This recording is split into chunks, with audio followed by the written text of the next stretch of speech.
Asseyez-vous un moment, dont je bénis ceux et celles que je n'avais pas salués. Amen. Donc je vais continuer sur ce thème qui est le royaume de Jésus et l'Église. Amen. Donc nous allons encore prier, je crois 2 ou 3 vendredis encore, sur la prière de feu. Et ensuite, nous allons prier longuement pendant le mois qui vient sur vraiment le pardon. Alléluia. Quand nous allons vraiment prier sur cela. Pendant même ce message que je suis en train de porter le dimanche. Que le pardon qui est une âme très puissante. Amen. Et sachez que le diable, il n'aime pas cette âme. Ce qu'on appelle le pardon. Amen. Donc nous allons, le Seigneur m'a mis à cœur pour ça. Donc nous allons continuer. Je parlais vendredi dernier du royaume de Jésus. Et que Jésus est venu, avant même de parler de son Église, il parlait de son royaume pendant 3 ans. Donc, Jésus, si je peux dire, a partagé ce qu'il appelle son royaume en 2 phases.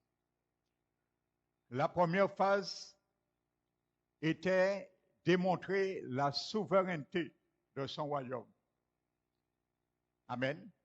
À travers les signes, à travers les miracles, à travers les délivrances, tout ce qu'on peut dire. Donc, c'était ça que Jésus était déjà venu démontrer déjà la souveraineté de son royaume. Et en deuxième phase, son royaume sera physiquement établi sur cette terre. Et c'est nous qui allons régner avec lui. Donc c'est pour cela, il a mis ce royaume déjà, lorsqu'il prêchait le royaume, il a mis ce royaume déjà en miniature dans mon cœur et dans ton cœur.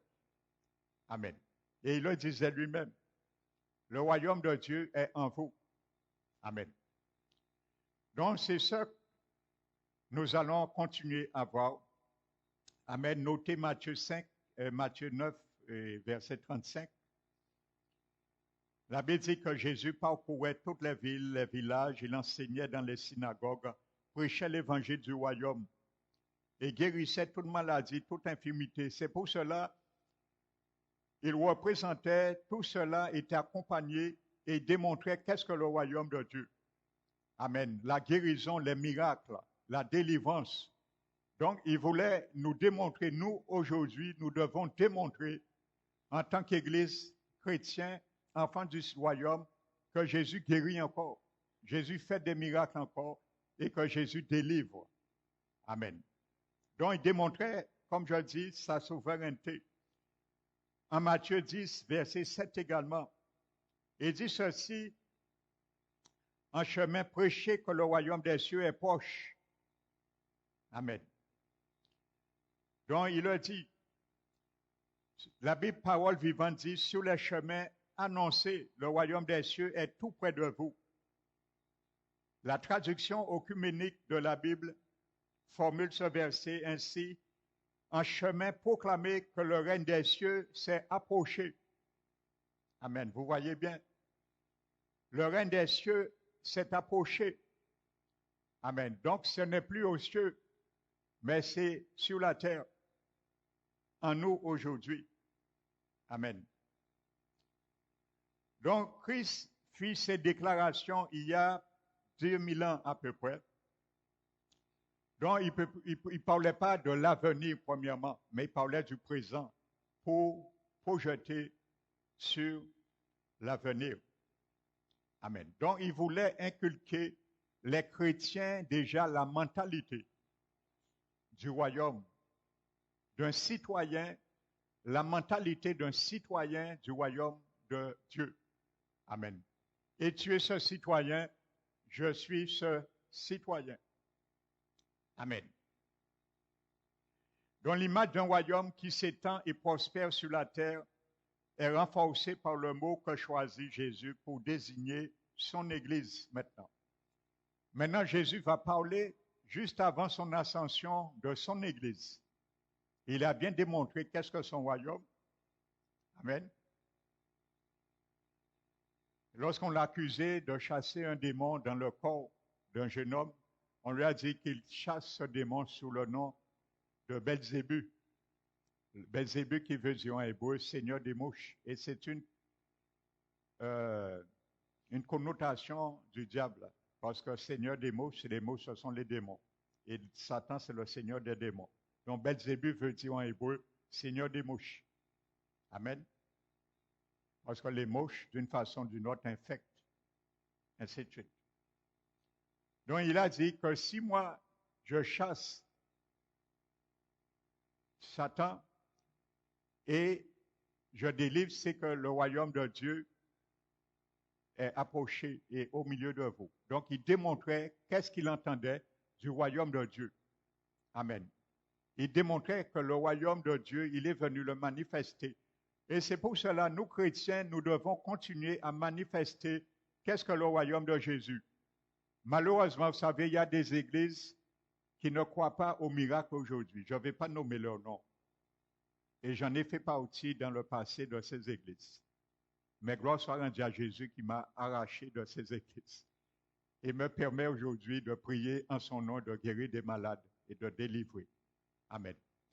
Donc, il ne croit pas au miracle. Donc, prétendez-vous qu'une telle personne peut dire qu'il prêche le royaume de Jésus? Donc, ce n'est pas un évangile du Christ que tu vas prêcher. Parce que l'évangile du royaume, c'est un royaume de puissance, de miracles. Et les miracles, ce sont des signes qui accréditent le royaume de Jésus sur la terre. Amen. Donc, c'est dommage. Donc, après avoir enseigné ce qu'est le royaume pendant 3 ans, le Seigneur emploie un terme maintenant politique. Et ça, je vais prendre du temps parce que je disais vendredi dernier, l'Église a perdu la notion du mot Église.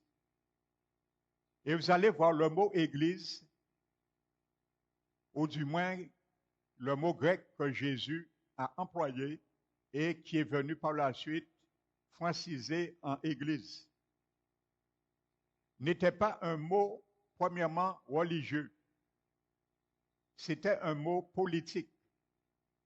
Amen. Donc, après avoir enseigné ce qu'est le royaume pendant 3 ans, Jésus va employer un terme politique, judiciaire et gouvernemental pour présenter son Église aux habitants du monde. Amen.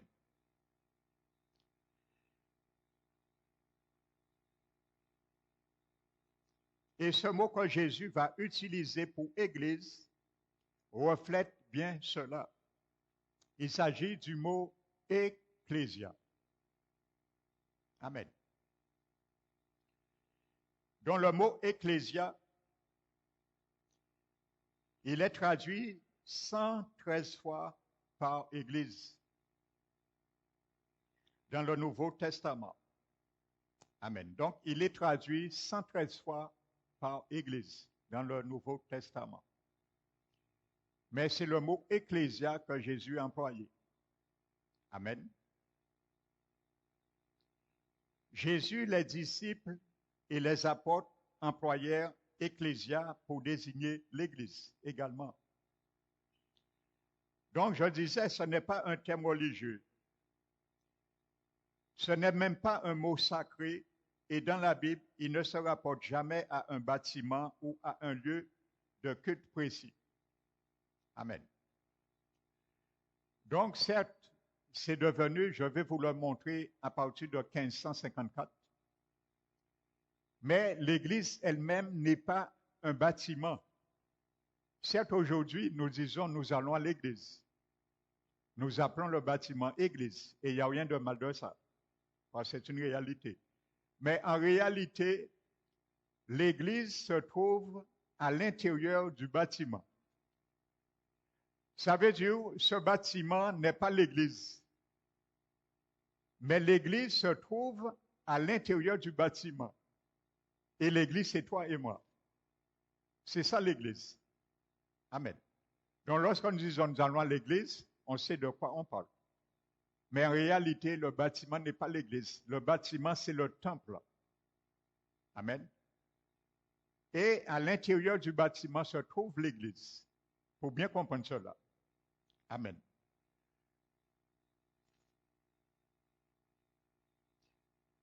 Donc, il est arrivé à désigner cela maintenant. Donc, nous disons aujourd'hui, nous allons à l'église, et ainsi de suite. Mais le mot église désignait à l'origine une assemblée. Voici la définition du mot ecclésia. Donc, ça représentait à l'origine, et ce mot ecclésia représentait à l'origine et désignait une assemblée de personnes appelées dans un but bien précis. C'est ça que ça veut dire le mot église.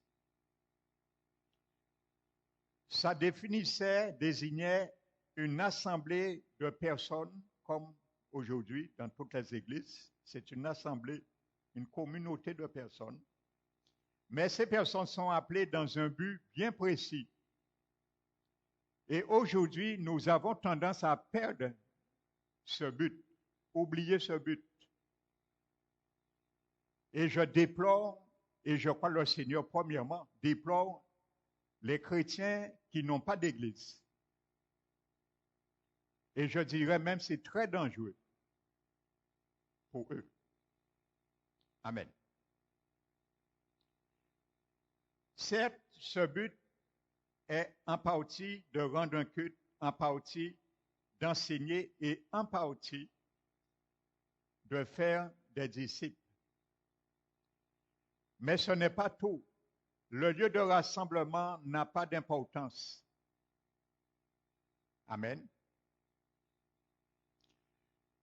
La traduction du Nouveau Testament, les traductions plutôt, du Nouveau Testament n'emploient le terme d'église qu'à partir de 1557. Ça veut dire avant cette date, lorsqu'on lisait une Bible, on lisait le mot ecclésia. Avant 1557. Amen. C'était le mot ecclésia qui était dans toutes les Bibles. Et il a été traduit par le mot église à partir de 1557. Nous trouvons le mot église à la place de ecclésia. Amen. Ou plutôt la traduction. Amen. Dans le Nouveau Testament de Genève, c'est la toute première fois qu'il est utilisé 1500 après Jésus-Christ. Avant cela, le mot ecclésia était traduit par assemblée, congrégation, assemblée des fidèles ou rassemblement. Donc, ça ne change rien aujourd'hui. Donc, cette traduction fut effectuée en Suisse. Les traducteurs furent grandement influencés par Théodore de Bèze et Jean Calvin, à la tête du protestantisme de Genève. Le premier inventa en grande partie le mot église, surtout pour désigner certains ordres religieux soumis à une hiérarchie, comme l'Église catholique ou les puritains. De tels ordres disposaient d'églises partout dans le monde, mais un gouvernement central les dirigeait, toutes par l'intermédiaire de nombreux niveaux d'autorité religieuse. C'est ce qu'on a connu le Vatican. Amen. Théodore de Bèze s'inspira du grec kyriakon pour en arriver à église. Voici comme ça on est arrivé à ce mot église. Donc c'est Théodore de Bèze qui s'inspira du grec Kyriakon pour en arriver à Église, mais ce mot-là ne se trouve pas dans le Nouveau Testament. Amen. Kyriakon. À l'époque, Jacques était roi d'Angleterre. C'était un homme très croyant. Le mot Église, church en anglais, lui plut. Je vous raconte l'histoire pour venir au mot Église. Amen. Donc, il faut dire qu'il aimait beaucoup le système hiérarchique, étant lui-même roi. Cela n'est guère surprenant. En 1611, il ordonna le roi Jacques, donc que la version autorisée du roi Jacques soit écrite, imposant 15 règles aux traducteurs. L'une de ces règles exigeait que le terme grec du Nouveau Testament ecclésia soit toujours rendu en anglais par le mot church, église, et cette règle s'est étendue à des traductions ultérieures. Une fois le mot église incorporé dans la Bible, quiconque le lisait rencontrait le mot église chaque fois que les auteurs originaux avaient employé ecclésia. Avec le temps, la définition d'église s'élargit et se mit à désigner un espace géographique, un ordre religieux hiérarchique, un lieu de culte, un endroit sacré ou encore un bâtiment. Amen. Donc, aucune de ces notions ne se rapproche de ce que Jésus entendait quand même par ecclésia. Amen. Donc, la différence entre ecclésia, assemblée ou groupe de personnes, et église, bâtiment situé quelque part et contenant des gens, la distinction, c'est aujourd'hui, la Bible nous montre, Jésus n'a pas dit, je bâtirai ma synagogue ou mon temple et les portes du séjour des morts ne prévaudront pas contre elle. Il a dit, je bâtirai mon ecclésia. Amen. Donc, je vous explique comment le mot ecclésia, aujourd'hui dans les Bibles, et nous l'avons le mot église. Amen. Donc, il n'y a rien de problématique, bien sûr. Je vais vous expliquer simplement la traçabilité. Comment c'est venu, mais chaque fois que vous allez voir dans la Bible, c'est pour que chaque fois nous allons lire le mot église dans la Bible, que vous ayez en tête le mot grec ecclésia. Pour savoir de quoi que tu fais partie et ta responsabilité. C'est sur le mot ecclésia que je mets l'accent. Amen. Donc, connaissant Jésus et son caractère génial, nous devons en conclure qu'il n'emploie pas ce mot par hasard quand il désigne son Église. Il est utilisé à dessein, il a été pensé par Dieu et nul autre terme n'est jamais employé. Il s'agit d'ecclésia dans les 4 évangiles, dans les actes des apôtres, dans les épîtres aux Romains, dans les autres épîtres, dans les lettres de Timothée, Tite et aux lettres aux Hébreux et dans Apocalypse. Ce n'est jamais un autre mot. Donc, il faut donc comprendre ce qu'est l'ecclésia si nous voulons connaître les intentions de Jésus pour son Église. Donc, il nous fallait bien un mot et Église convient tout à fait. Amen. Et nous allons quand même comprendre ce qu'il voulait dire à l'origine dans la bouche de Jésus. Donc, mon frère, ma soeur, ce que nous appelons Église aujourd'hui, Jésus l'appelait Ecclésia. Amen. Et Jésus savait exactement ce qu'il disait et ce qu'il entendait par là. La véritable définition, signification d'Ecclésia est tellement radicale que beaucoup ont peur de s'y aventurer. Amen. Donc maintenant, que signifie le mot Ecclésia? Il vient de 2 mots grecs. Amen. Il vient du mot ek et d'un deuxième mot kaléo. Le premier veut dire ek, order. Donc tu dois comprendre cela parce que tu fais partie de Ecclésia. Tu es une Ecclésia. Je suis un Ecclésia. Donc tu dois savoir qu'est-ce que ça veut dire le mot Ecclésia. Donc ça veut dire ek order et le second mot appeler ou ecclésia dans sa forme verbale, kaleo, appeler. Donc étymologiquement, le mot ecclésia ou le mot église désigne ceux qui sont appelés et rassemblés dans un but bien précis. Donc, quand tu viens à l'église le vendredi, le dimanche ou d'autres jours, tu viens te rassembler dans un but précis. Voici ce que ça veut dire, le mot église. Et c'est ce qui était dans le dessein de Jésus lorsqu'il a proclamé ce mot. Amen. Le mot ecclésia apparaît pour la première fois au 5e siècle avant notre ère, entre 400 et 500 avant Jésus. Amen. Une fois encore, il s'agissait d'un terme politique et non religieux. Il désignait ceux qui gouvernaient, il désignait ceux du gouvernement grec qui avaient une assemblée de citoyens convoqués à la porte par le crieur public pour tenir une réunion législative. Amen. La première fois qu'on trouve ce mot avant Jésus-Christ, voici ce que ça désignait. La porte, bien évidemment, est l'endroit où siègent les hauts responsables. Quand Jésus a dit que sur cette pierre, je bâtirai mon église et que les portes de l'enfer ne pourront pas sur elle, le mot porte, voici ce que ça veut dire. Le mot porte que Jésus employait, ce n'était pas une porte physique, mais c'était un endroit où siègent les hauts responsables. Amen.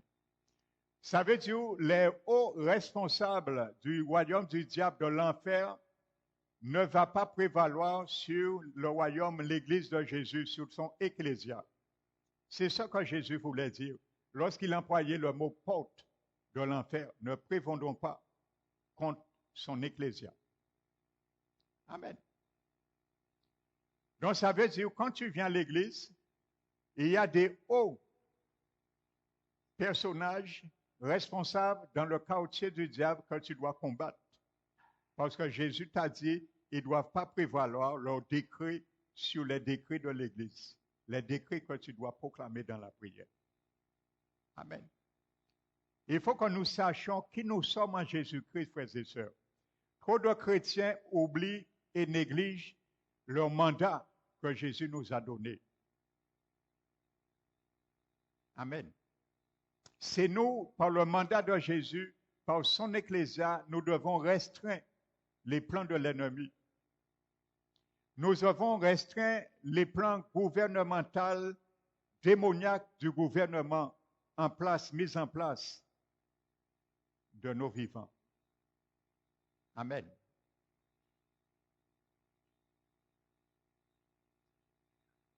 Donc, cela correspondrait, le mot qui était traduit pour la première fois, ecclésia, en 500 avant Jésus, cela correspondrait aujourd'hui au bâtiment où le maire et le conseil municipal délibèrent.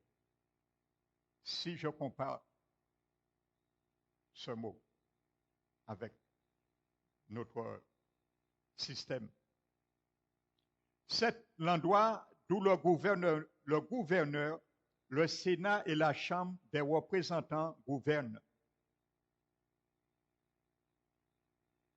Amen. Dans la Bible, Washington serait aujourd'hui appelée la porte des États-Unis, en comparant le mot ecclésia. Les citoyens des 18 ans et plus pouvaient répondre à l'appel de rassemblement et de se réunir pour voter les lois toujours à main levée. C'est ce qui se faisait.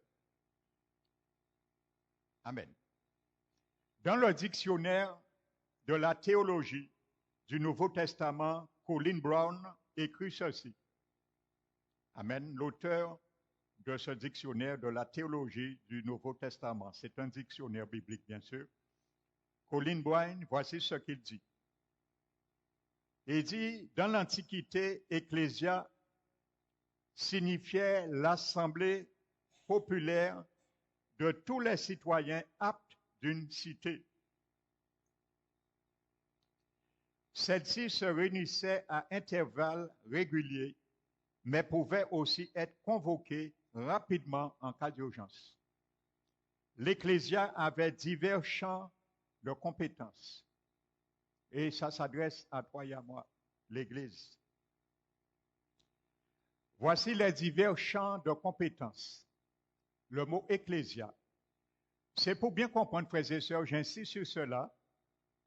Quand Jésus a parlé du mot ecclésia, Jésus savait ce qu'il disait. Parce que Jésus connaissait ce que je vais t'expliquer. Ce qui existait à l'époque, le mot ecclésia, Jésus n'est pas venu avec un vocabulaire nouveau. Ça existait déjà avant Jésus. 500 ans avant, ce mot existait, ecclésia. Et Jésus savait de quoi il s'agissait. C'est pour ça que quand Jésus a employé à ses disciples le mot ecclésia, Jésus savait que ses disciples comprendraient ce qu'il disait à travers ce mot. Amen. Donc voici, selon Colin Brown, de ce dictionnaire biblique, les divers champs de compétences. Premièrement, les décisions sur les propositions de loi et les décisions sans appel sur les nouvelles lois. Ça veut dire que la décision finale au sujet de toutes les lois revenait à l'Ecclésia.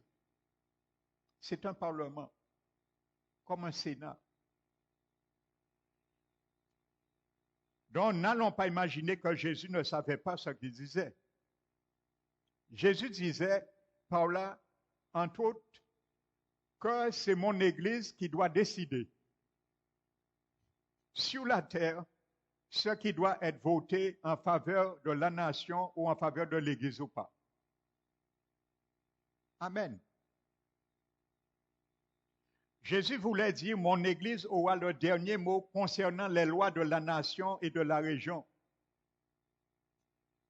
Deuxièmement, désigner ceux qui occupent des positions officielles. Je vous parle tous les divers champs de compétences du mot ecclésia qui existait avant. Donc le vote était réservé aux magistrats et aux fonctionnaires. C'est à l'ecclésia que revenait la responsabilité de les nommer. Frères et sœurs, c'est l'ecclésia qui avait la responsabilité de nommer les magistrats et les fonctionnaires. Troisièmement, les politiques intérieures aussi bien qu'extérieures de la région, y compris les contrats, les traités, les décisions de guerre et de paix et le commerce. Tout cela était décidé par l'Ecclésia. Il est inconcevable que Jésus ignore ce qu'Ecclésia veut dire quand il emploie.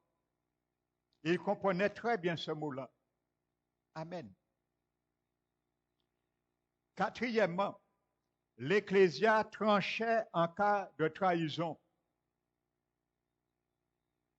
Si quelqu'un était accusé de trahison, il comparaissait devant l'Ecclésia.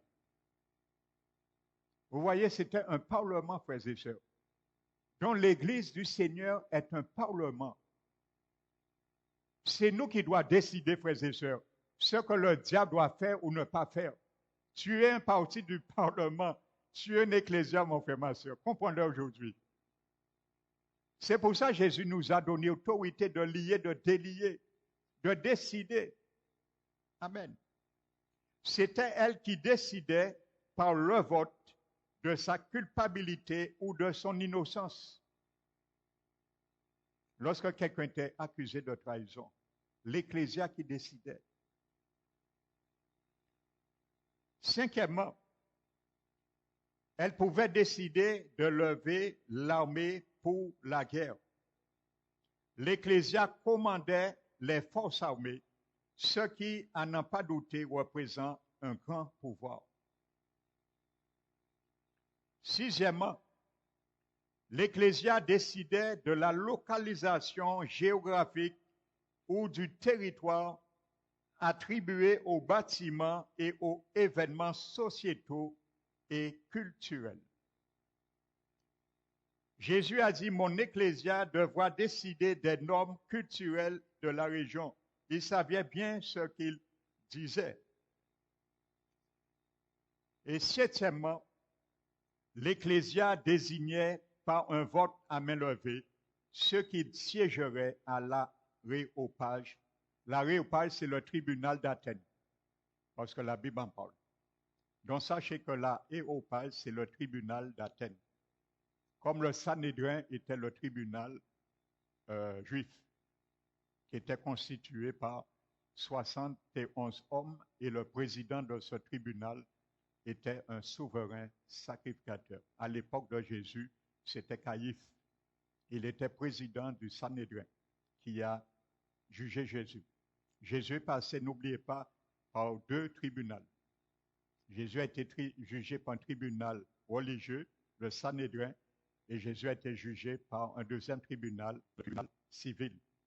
Et il a gagné les deux. Satan a fait 5 appels. Vous vous rappelez du message que j'avais donné? Satan a fait 5 appels dans ce procès. À chaque fois, Dieu lui permettait de faire appel. Et à la 5e appel, Dieu lui a dit, c'est fini Satan, il n'y a plus d'appel. À juger, tu es vaincu pour l'éternité. Jésus est déclaré véridique. Et lorsqu'il a vu, il n'a plus le droit de faire appel. C'est à ce moment il est allé et il a dit à Jésus, descends sur la croix pour le gagner. Et Jésus lui a dit, mon ami, je suis bien là. C'est ce qu'il a envoyé, ses acolytes dire, si tu es le Fils de Dieu, descends de la croix et sors toi-même. Jésus lui a dit, je suis bien là. C'est là que je t'ai vaincu. Amen. Alléluia. Donc l'aéropage signifie littéralement la colline d'Arès. Donc à l'aéropage, à cette colline plutôt d'Arès, il y avait des temples consacrés. Je conclus ce matin, ce soir sur ça, et nous allons prier. Donc il y avait des temples consacrés à de nombreuses divinités dans la ville d'Athènes. Les monuments dont le tribunal faisait partie, l'aréopage, définissaient la culture de la nation. L'aréopage était l'endroit où les membres du tribunal grec se réunissaient pour délibérer. Amen. C'était comme un ecclésia. Amen. Donc l'ecclésia n'était pas le tribunal, mais c'est elle qui décidait de ceux qui y siégeaient. Les membres de l'aréopage, vous voyez encore, l'ecclésia jouait un rôle encore à Athènes, frères et sœurs. Amen. Il n'était pas le tribunal, mais c'est elle, l'ecclésia, qui décidait de ceux qui devaient siéger dans l'aréopage. Les deux assemblées avaient leur propre rôle légal et n'interagissaient que de manière modérée. Mais d'après ce qu'on a pu en découvrir, l'Ecclésia avait le dernier mot en matière d'autorité. Amen. Et c'est pour cela, nous allons voir vendredi dernier sur cela. Dans Acte 17, Paul rentre à l'aréopage à Athènes. Et vous allez voir, Paul maintenant, à main levée, va décréter une loi. Alléluia, il n'avait pas peur. Parce que Paul savait, il était un ecclésia. Il faisait partie de l'ecclésia du Christ. Et c'est pour ça, l'apôtre Paul, la Bible nous dit dans Acte 13, 17, Paul rentre à l'aréopage d'Athènes. Et vous allez voir ce qu'il dit. Alléluia. Il décrète quelque chose parce qu'il faisait partie de l'Ecclésia. Alléluia. Il n'avait pas peur, il n'avait pas honte. N'aie pas honte, n'aie pas peur, mon frère, ma soeur. Tu es un Ecclésia. Alléluia. Donc n'aie pas peur de proclamer. Le diable sait que tu es un Ecclésia. Et il a peur de ça, de cette identité que tu as. Parce qu'il sait doublement, Jésus a dit que ces portes, les décrets gouvernementaux infernaux ne prévaudront pas contre les portes, les décrets de l'Ecclésia de Jésus. Et ce décret, tu l'as, mon frère, ma soeur. Alléluia. Donc nous avons la prorogation de rappeler l'ennemi de cela dans nos prières et de le bloquer dans ses lois. Alléluia. De le bloquer en concernant nos vies, nos situations, la vie de nos bien-aimés, de nos familles. Les bloquer. Lui interdire certaines choses. Alléluia. Parce que nous faisons partie de l'Ecclésia du Christ. Alléluia. Tu n'es pas n'importe qui. Tu as été appelé à cela. Je ne suis pas n'importe qui. Tu as été appelé à ça. Alléluia. Comme je vous disais, un jour, je faisais la délivrance à un jeune homme qui avait fait un pacte avec le diable. Quand il est venu pour me frapper, j'ai lié l'esprit qui était en lui. J'ai simplement dit, je te lie esprit impur. Et il a été lié. Amen. Je n'ai pas vu les chaînes, mais le jeune homme est venu. Quand il est venu, je l'ai lié, il est resté comme ça.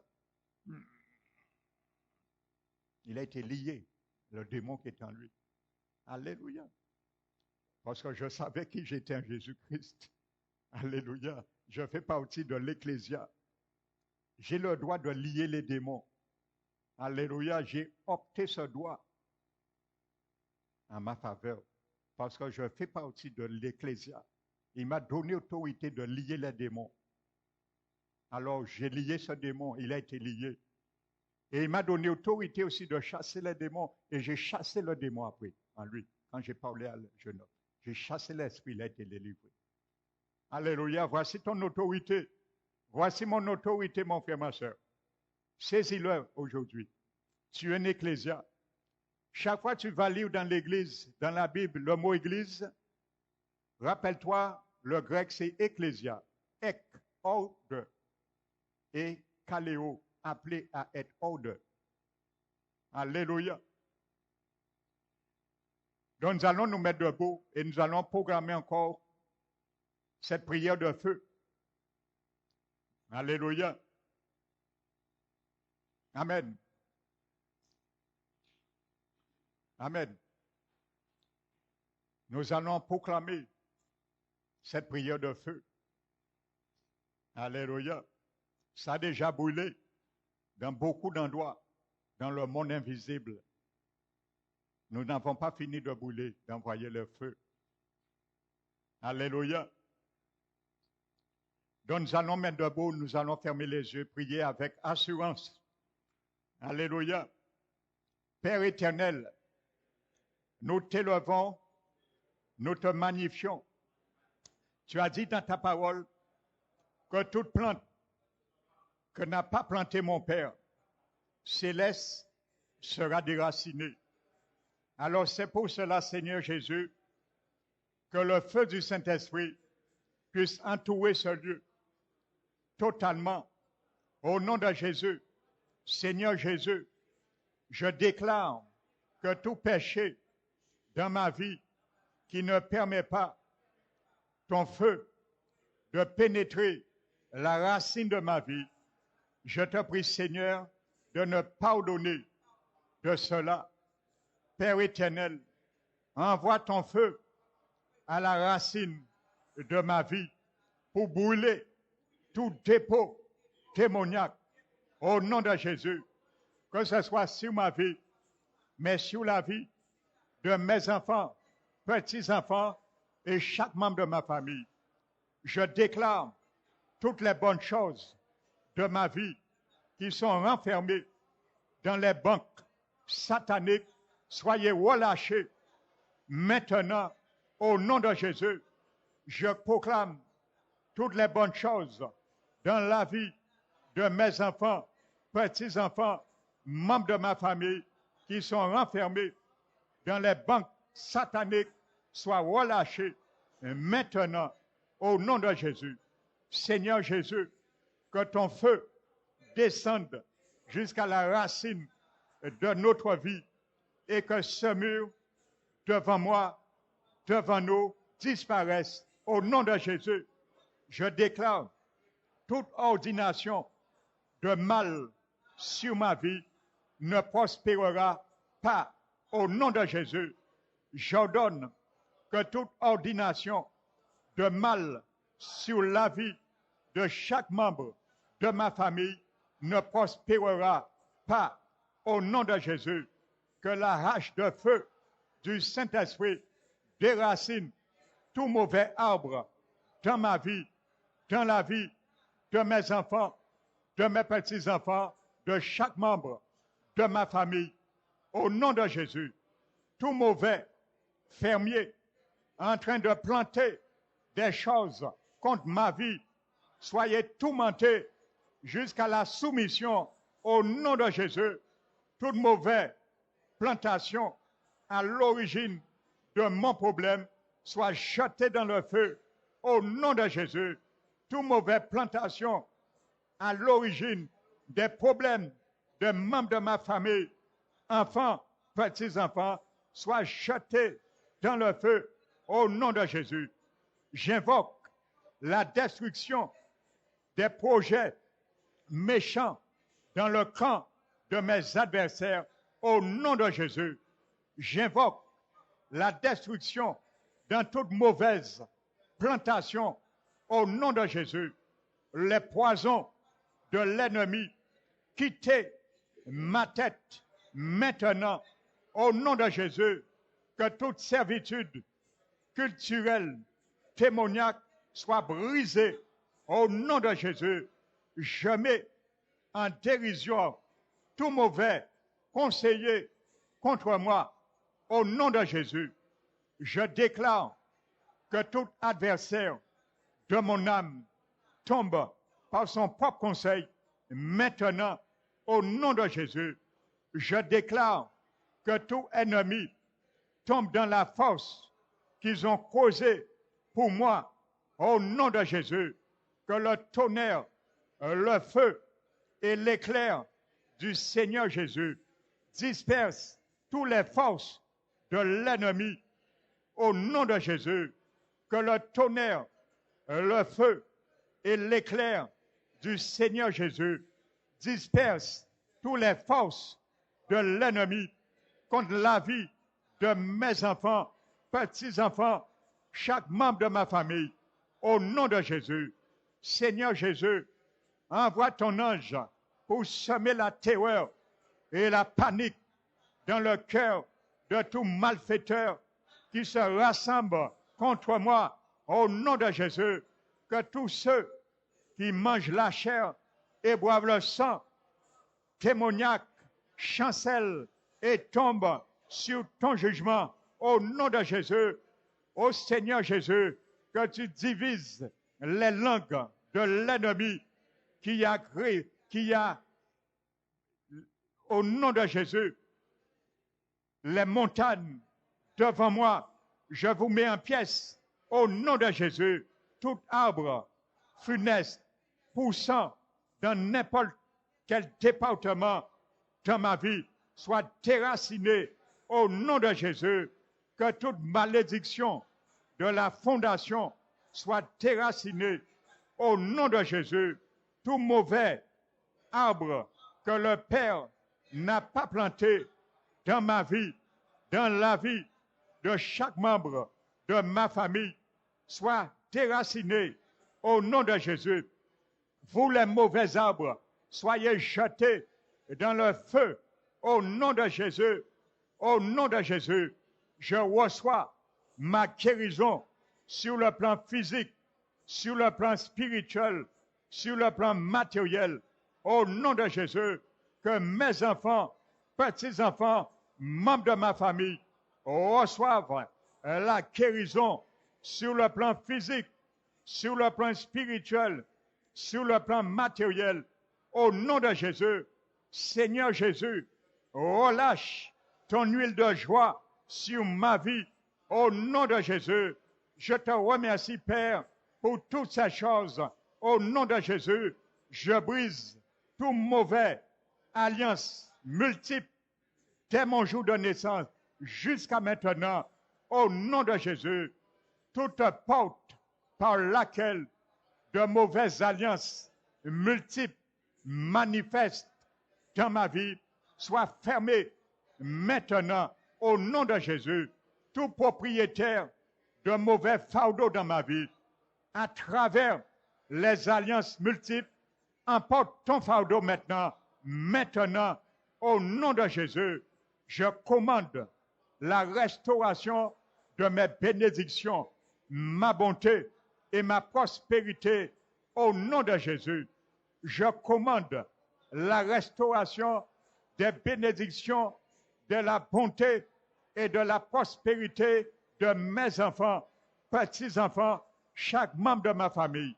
Au nom de Jésus, toute chaîne de malédiction multiple dans ma vie, qui soit ancestrale, intergénérationnelle, héréditaire, soyez brisée maintenant. Au nom de Jésus, le sang de Jésus commence à laver dans ma vie toutes ces malédictions multiples œuvrant contre ma vie. Au nom de Jésus, œuvrant contre la vie de mes enfants, petits-enfants, chaque membre de ma famille. Au nom de Jésus, toute bonne chose qui a été paralysée à cause des malédictions multiples reçoit la puissance de la résurrection maintenant. Au nom de Jésus, aucune puissance des malédictions multiples n'aura pas d'emprise sur ma vie. Je le déclare maintenant, ni sur la vie de mes enfants, petits-enfants et chaque membre de ma famille. Je reçois la liberté totale maintenant. Au nom de Jésus, ma famille reçoit la liberté totale maintenant. Au nom de Jésus, aujourd'hui, Seigneur Jésus, je suis libéré, je le déclare, du pouvoir des malédictions multiples. Au nom de Jésus, Seigneur Jésus, ranime mes potentiels cachés maintenant. Au nom de Jésus, Seigneur Jésus, puisses-tu ranimer les potentiels cachés de mes enfants, petits-enfants, membres de ma famille.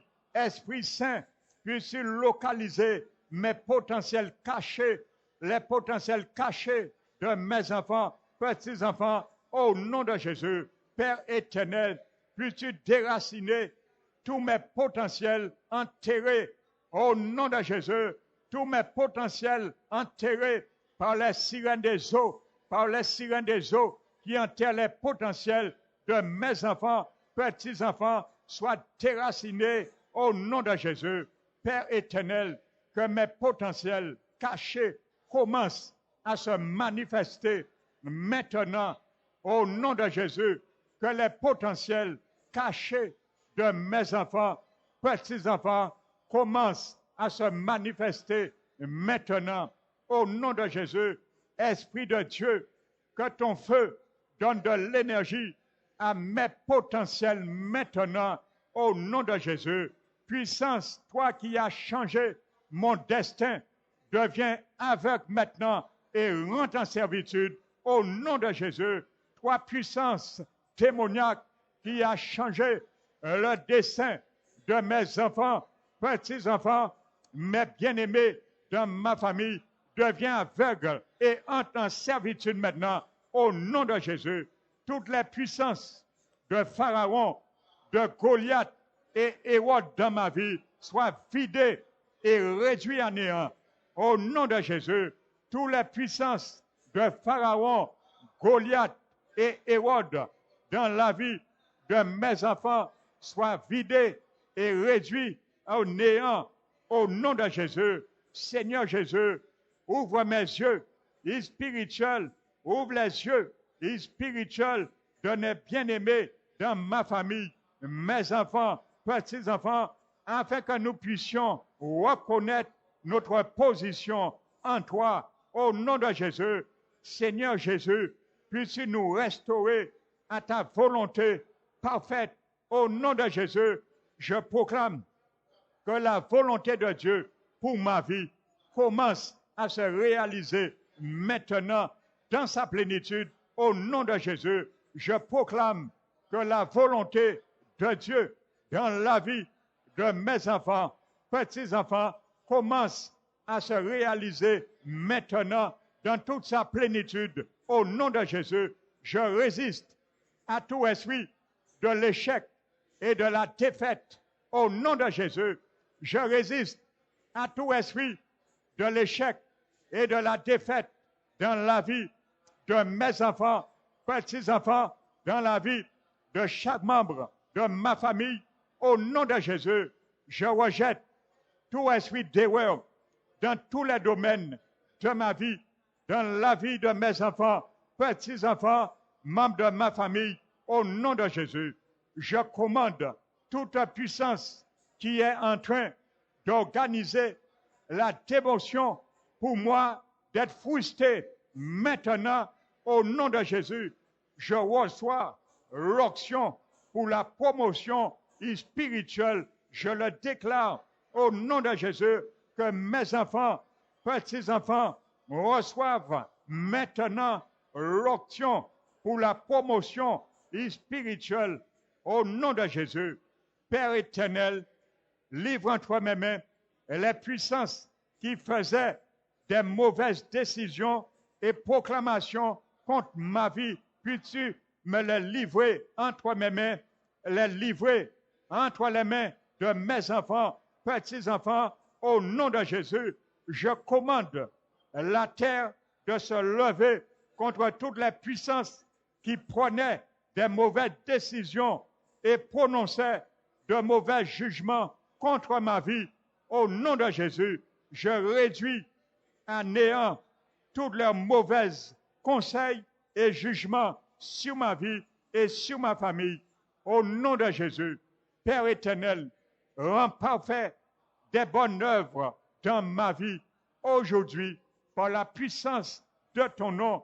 Père éternel, puisses-tu rendre parfait tes bonnes œuvres dans la vie de mes enfants, petits-enfants, chaque membre de ma famille. Aujourd'hui, par la puissance de ton nom, Seigneur Jésus, agrandis la côte sur le plan physique et spirituel, non seulement sur ma vie, mais sur la vie de chaque membre de ma famille. Au nom de Jésus, je détruis et je brise toute alliance de mariage démoniaque dans le monde spirituel, que ce soit en réalité, par rituel ou par rêve. Au nom de Jésus, je lis l'homme fort qui s'est chargé depuis longtemps dans ma vie, du premier jour jusqu'à présent. Au nom de Jésus, j'envoie la confusion et la terreur de Dieu à l'homme fort assigné à mon mariage, l'œuvre de mes mains. Au nom de Jésus, hache de Dieu, descend maintenant jusqu'à la racine de ma vie et réduit en pièces les œuvres et les semences de l'homme fort sur ma vie. Au nom de Jésus, hache de Dieu, descend jusqu'à la racine de la vie de mes enfants, petits-enfants, membres de ma famille, et réduit en pièces les œuvres et les semences de l'homme fort sur notre vie. Au nom de Jésus, je m'adresse maintenant à toi, l'homme fort sur ma vie. Au nom de Jésus, peu importe le nom que tu portes, relâche-moi maintenant. Au nom de Jésus, relâche mes enfants, relâche mes petits-enfants, relâche chaque membre de ma famille maintenant. Au nom de Jésus, je commande à la chaîne sur ma vie de se briser maintenant en pièces maintenant. Au nom de Jésus, je commande à la chaîne démoniaque sur la vie de mes enfants, petits-enfants, de se briser en pièces maintenant. au nom de Jésus, tout arbre funeste dans ma vie soit déraciné et chassé dans le feu au nom de Jésus. Tout arbre funeste dans la vie de mes bien-aimés, dans ma famille, mes enfants, petits-enfants, soit déraciné et chassé dans le feu au nom de Jésus. Tout arbre des ténèbres planté dans tout domaine de ma vie par le malin, je te commande de sécher de la racine maintenant au nom de Jésus. Tout arbre des ténèbres planté dans tous les domaines de la vie de mes enfants, de mes petits-enfants, de chaque membre de ma famille par le malin, je te commande maintenant de sécher à la racine au nom de Jésus. Tout arbre négatif dans ma vie, je te commande de mourir maintenant au nom de Jésus. Tout arbre négatif dans la vie de mes enfants, petits-enfants, je te commande de mourir maintenant au nom de Jésus. Toute source d'amertume, de maladie et de problèmes, je te commande de sécher maintenant au nom de Jésus. Toute source d'amertume, de maladie et de problèmes dans la vie de mes enfants, petits-enfants, je te commande de sécher maintenant au nom de Jésus. Tout domaine dans ma vie occupé par l'arbre des ténèbres ou l'arbre mauvais, que les bénédictions de Dieu, la paix de Dieu et les puissants de Dieu le remplacent maintenant au nom de Jésus. Toute racine que je n'ai pas encore découverte dans n'importe quel domaine de ma vie, Père éternel, puis-tu me les révéler au nom de Jésus. Toute bonté qui se cachait dans l'air, dans la mer, la terre ou la forêt, je te rappelle maintenant, au nom de Jésus, la bonté de l'Éternel, au nom de Jésus, je te rappelle maintenant où tu étais caché à mon égard. Je commande à la racine de tout problème dans ma vie de sécher au nom de Jésus. Je commande à toute racine de tout problème dans la vie de mes enfants, petits-enfants, dans la vie de chaque membre de ma famille, de sécher maintenant au nom de Jésus toute contamination que j'ai apportée dans ma vie. Feu de Dieu, soit brûle ensemble maintenant au nom de Jésus. Toute contamination que mes enfants ont apportée dans leur vie, que le feu de Dieu brûle-les et en cendres au nom de Jésus. Père éternel, fais de moi ton instrument de guerre au nom de Jésus. Toute alliance contraire dans ma vie qui m'a enchaîné à l'échec et qui empêche ma prospérité aux matières spirituelles soit brisée au nom de Jésus. Père éternel, je te bénis, je te célèbre et je donne gloire à ton Saint-Nom ce soir. Merci encore, Père éternel. Nous prions, Seigneur, afin que toutes ces paroles de combat, tous ces décrets royaux, Seigneur, que nous avons déclarés par la puissance de ton esprit qui nous a conduits ce soir, soit le partage de tous ceux et celles dans l'Église Parole qui restaure, qui n'ont pas pu venir ce soir dans la prière.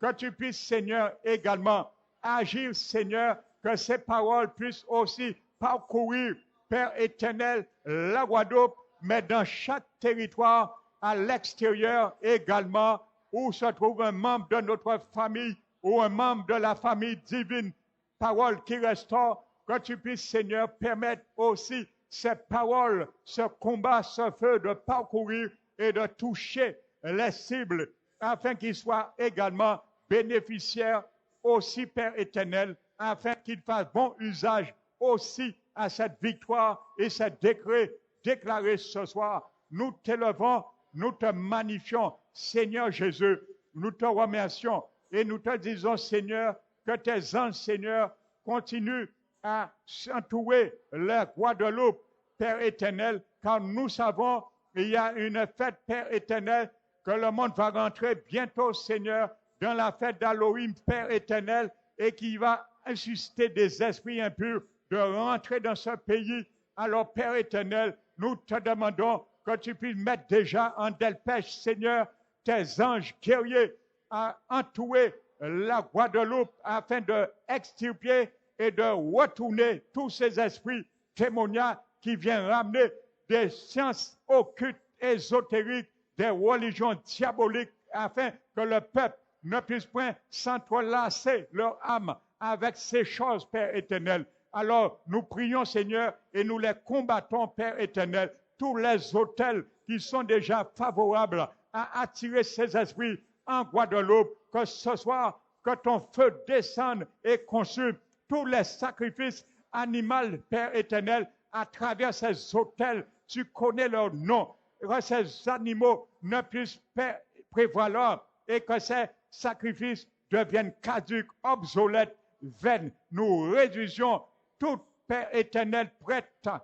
de ces autels dans le silence, Père éternel, à travers que leurs présages, leurs augures ne puissent avoir aucun effet sur aucune personne en Guadeloupe, aucune famille de la Guadeloupe, aucune âme réclamée à travers aucun sacrifice de rituel. Nous combattons, Père éternel, tous ces prêtres sataniques qui sont là pour administrer ces autels. Et nous déclarons que toutes les mains des archivistes qui sont assis sur des sièges pour administrer les autels démoniaques en Guadeloupe, que nous brûlons les archives dans leurs mains et que leurs mains reçoivent le feu de l'Éternel. Maintenant, au nom de Jésus-Christ de Nazareth, Père éternel, merci de continuer à bénir la Guadeloupe, continuer à bénir les foyers guadeloupéens, continuer à bénir, Père éternel, les jeunes, continuer à bénir les parents, les familles, continuer à bénir par-dessus tout tes églises implantées en Guadeloupe, afin, Seigneur, que le réveil qui viendra de ta part puisse venir. Et nous prions, Seigneur, encore, nous te disons, Seigneur, que cette église, parole qui restaure, nous proclamons que puisse ce qui a été dit de l'église de Corinthe, qu'il ne manquait aucun don, soit dit de l'église, parole qui restaure, nous le proclamons par la foi. Nous déclarons que ce qui a été dit de l'église de Corinthe, qu'il ne manquait aucun don, soit dit de l'église, parole qui restaure, qu'il ne manque aucun don, que tes dons, Père éternel, dans tous les sens se manifestent, déverse ces dons à travers l'église, parole qui restaure, afin qu'il y ait des milliers qui viennent au salut, qui viennent te chercher, qui viennent être sauvés, guéris, délivrés, Père éternel, car nous voulons voir ta gloire. Nous voulons, Seigneur, faire éclater ta gloire dans nos vies, dans ce lieu, dans ce ministère, parole qui restaure. Merci, Seigneur, de nous avoir prêté oreille attentive et permets-nous, Seigneur, d'avoir permis de nous parler comme ça à tes oreilles. Nous te remercions, te glorifions, Père, et reçois toute la gloire de Dieu au nom de Jésus-Christ. Amen. Alléluia.